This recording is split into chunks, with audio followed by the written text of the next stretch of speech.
चुका है जब सरकार को, सरकारी कंपनियों को टेलीकॉम सेक्टर से पूरी तरह से निकल जाना चाहिए इससे पहले कि उनका मार्केट शेयर पूरा खत्म हो जाए या फिर वो भारी भरकम नुकसान करें? नहीं, हम ऐसा नहीं मानते। हमें हमारी पॉलिसी एकदम क्लियर है कि टेलीकॉम एक स्ट्रैटेजिक सेक्टर है। इस स्ट्रैटेजिक सेक्टर में नेशनल सिक्योरिटी। अश्विनी वैष्णव साहब, इन सारे मंत्रालयों के प्रभारी, और सर आपके पास इतने मंत्रालय हैं तो मेरे पास आपको पूछने के लिए और बात करने के लिए भी बहुत कुछ है, लेकिन शुरुआत मैं उसी से करूंगा जो इस वक्त देश में कहते हैं कि डेटा इज न्यू ऑयल। एक बार शायद हमारी ज़िंदगी हर रोज़ खाए पिए बगैर चल जाए, उपवास कर ले, लेकिन डेटा के बगैर चलती नहीं। और डेटा के मामले में आपकी सरकार 5G रोल आउट करने जा रही है। ऑन अ लाइटर नोट, सब लोगों को बड़ी उम्मीदें हैं 5G रोल आउट से। उम्मीद इस बात की है कि 5G रोल आउट होने पर कम से कम 2G, 3G और 4G तो अच्छा चलेगा। तो मैं ये जानना चाहता हूँ कि किस तरह से आम कंज्यूमर्स की ज़िंदगी आसान होगी, अनुभव बेहतर होगा, और क्या 5G रोल आउट के बाद एक सस्ता और बेहतर डेटा, एक बढ़िया एक्सपीरियंस आम कंज्यूमर्स को मिलेगा? सर पहले तो बहुत बहुत धन्यवाद आपको। बिल्कुल कभी कभी ऐसा लगता है जैसे वापस यूपीएससी का इंटरव्यू होने वाला है। ऐसे ऐसे विषय आप लेके आते हो और ओपनिंग भी ऐसी बॉल फेंकते हो कि बस। तो आपने जो विषय उठाया, देखिए, अगर हम 8 साल पहले की बात करें, टेलीकॉम सेक्टर एक ऐसा सेक्टर था जिसमें 2G का नाम लेते तो कुछ और ही याद आता था। लोगों ने क्या किया क्या नहीं किया वो सब चीज़ें ध्यान में आती थी।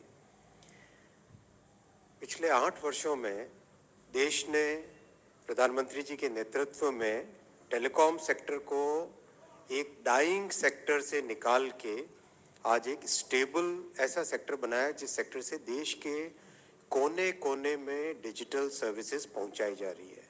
डिजिटल इंडिया जब लॉन्च किया था 2015 में, तब हमारे ऑपोजिशन ने जिस तरह से मजाक बनाई थी, आज देखिए भारत के डिजिटल इंडिया मिशन के तहत बनी हुई जितनी भी चीज़ें हैं, चाहे अपना 4G हो, चाहे अपना UPI का पेमेंट हो, चाहे अपने जो पब्लिक डिजिटल प्लेटफॉर्म्स बन रहे हैं उनका व्यवहार हो, देश में तो बदलाव आया ही आया है। सारी दुनिया आज उन एग्जाम्पल्स को देख रही है कि किस तरह से प्राइवेट सेक्टर और पब्लिक सेक्टर के बीच में एक ऐसी पार्टनरशिप बन सकती है जिसमें एक साधारण मनुष्य को, साधारण मानवी को ऐसी फैसिलिटी मिले जो विश्व स्तरीय फैसिलिटी हो।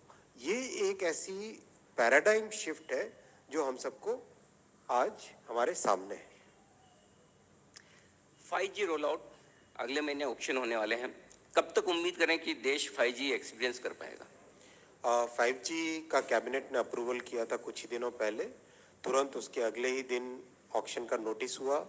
पिछले 20 तारीख को प्री बिड कॉन्फ्रेंस भी हो चुकी है और 26 जुलाई के आसपास, 26 या 27 जुलाई को इसका ऑक्शन की प्रक्रिया चालू हो जाएगी। मतलब ऑक्शन, फिजिकल ऑक्शन स्टार्ट हो जाएगा।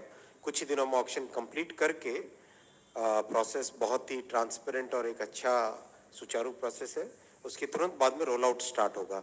मुझे लगता है इस वर्ष के अंत तक देश के कई शहरों में और टाउन्स में हम 5G का प्रभाव देख सकेंगे। आमतौर पर टेलीकॉम कंपनियां बहुत पैसा बनाती दिख नहीं रही है, और ऐसे में अगर वो पैसा नहीं बनाएगी तो कंज्यूमर्स को सर्विसेज कैसे देंगी?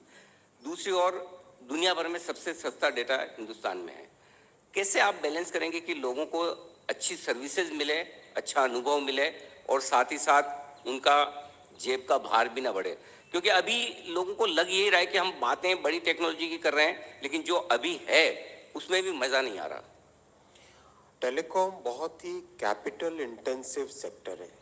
इसमें लगातार आपको इन्वेस्टमेंट करने की ज़रूरत पड़ती है। नए टावर लगाने, नए BTS लगाने, power supply, optical fibre cable बिछाना टावर्स को कनेक्ट करने के लिए, तो it's highly capital intensive sector. इसके लिए बहुत ज़रूरी है कि इंडस्ट्री स्टेबल प्लेटफॉर्म पे रहे, इंडस्ट्री के पास ग्रो करने के लिए जो कैपिटल चाहिए वो कैपिटल अवेलेबल हो। तो पिछले सितंबर में जो रिफॉर्म किए गए, उस रिफॉर्म से इंडस्ट्री एक तरीके से स्टेबिलिटी इंडस्ट्री की बढ़ी है। आपका जो प्रश्न है कि कंज्यूमर्स के लिए क्या है, अगर इंडस्ट्री सुदृढ़ रहती है, इंडस्ट्री स्ट्रांग रहती है, सेक्टर स्ट्रांग रहता है, तो इन्वेस्टमेंट आता है तो कंज्यूमर्स के लिए एक बेटर ऑप्शन, बेटर एक्सपीरियंस बनता है। तो हमारा उद्देश्य ये है कि ये पूरा का पूरा सेक्टर एक स्ट्रांग सेक्टर बने। देखिए, दुनिया में मोबाइल से डेटा का कंजम्पशन का एवरेज करीब 11.6 या 11.7 जीबी पर मंथ है। भारत में 18 जीबी पर मंथ उसका आज एवरेज कंजम्पशन है। ये संभव इसीलिए हो पाया कि भारत ने इस तरह की पॉलिसीज बनाई मोदी जी के नेतृत्व में, जिससे आज डेटा प्रैक्टिकली एक लोएस्ट कॉस्ट है दुनिया भर में। वॉइस प्रैक्टिकली फ्री है जी। और जो एक्सपेंस है, अमेजिंग एक्सपेंस, 6-6.5 लाख के आसपास बीटीएस होते थे 2014 में। आज करीब 25 लाख के आसपास देश भर में बीटीएस है। आप सोचिए 4 गुना जो प्रोग्रेस हुई है, सब जगह 4 गुना के आसपास जो प्रसार हुआ है, that's amazingly huge extension of the telecom services. इस तरह के एक्सपेंशन में कई बार और ज़्यादा इम्प्रूवमेंट की अभी भी ज़रूरत है, मैं मानता हूँ।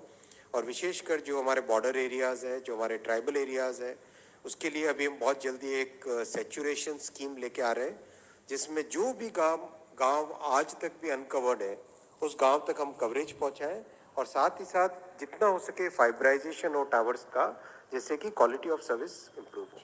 मंत्री जी, जैसा आपने कहा कि ये ऐसा सेक्टर है जहां बहुत ज़्यादा पूंजी की ज़रूरत है, लंबे समय तक निवेश रखना पड़ता है। शुरुआत में किसी बिजनेस में जब प्राइवेट सेक्टर ना आए तब सरकार उसमें निवेश करे, समझ में आता है, लेकिन अब प्राइवेट सेक्टर इतना स्ट्रांग है, क्या आपको लगता है कि ये सही वक्त आ चुका है जब सरकार को सरकारी कंपनियों को टेलीकॉम सेक्टर से पूरी तरह से निकल जाना चाहिए, इससे पहले कि उनका मार्केट शेयर पूरा खत्म हो जाए या फिर वो भारी भरकम नुकसान करें? नहीं, हम ऐसा नहीं मानते। हमारी पॉलिसी एकदम क्लियर है जी। कि टेलीकॉम एक स्ट्रैटेजिक सेक्टर है। इस स्ट्रैटेजिक सेक्टर में नेशनल सिक्योरिटी का एक ऐसा इम्पोर्टेंट एंगल है जिसमें प्योरली मार्केट फोर्सेस पे इस सेक्टर को नहीं छोड़ सकते। एक स्टेबलाइजिंग फोर्स इसमें लाना ज़रूरी है। इसीलिए बीएसएनएल को 2019 में एक तरीके से रीस्ट्रक्चर किया गया, जिससे बीएसएनएल आज आपको सबको जान के खुशी होगी, अभी बीएसएनएल ऑपरेटिंग प्रॉफिट में आ गया है कई वर्षों के बाद में। पिछले वर्ष बीएसएनएल ने ऑपरेटिंग प्रॉफिट, जिसको कहते हैं इबिटा पॉजिटिव पोजीशन में आया है।